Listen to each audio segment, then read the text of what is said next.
Олон удаа би чанга дуулахыг хүсэнч огтунч аюулгүй олоогүй. Олон удаа би бүтээгдсэн зүйлийн хараа илэрхийлэхээр ирмэлцээ. Хасаагүй ирж хайсанч хэлэх үгээ олж чадсангүй. Төгс хүчит бурхан та миний сэтгэлд хайр зүрх минь бүлгэж гар минь бүжиж энэ дэлхийд ирснийг тань магтдаг.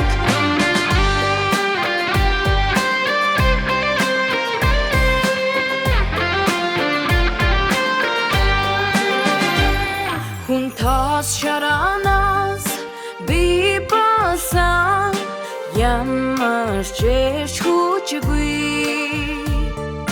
Бурхан хүнийг бүтээж хүнд амийн амьсгал өгч тэнхүүдэд газар дээр амьдрах болсон.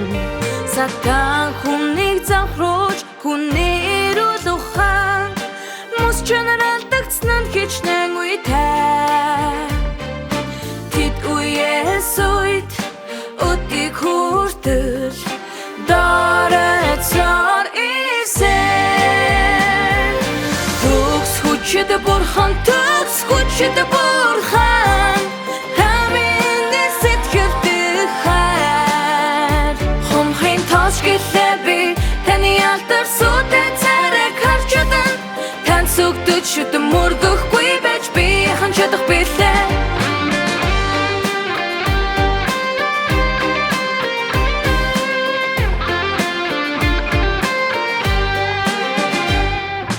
Бурхан хүнийг бүтээсэн тэднийг хардаг болохоор тэднийг аврахаар дахин мах бод болсон.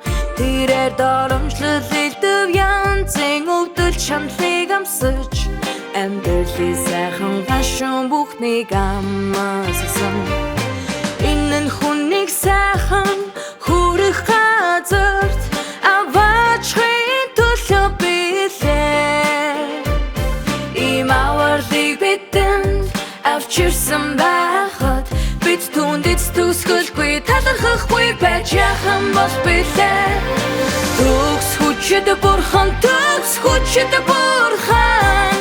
та миний сэтгэлд хайр би гүнгүнзий завхарсан атал та өнөөдөр намайг аварсан тань сүгдэж шүтэн мөргөхгүй байж би хан чадах билээ.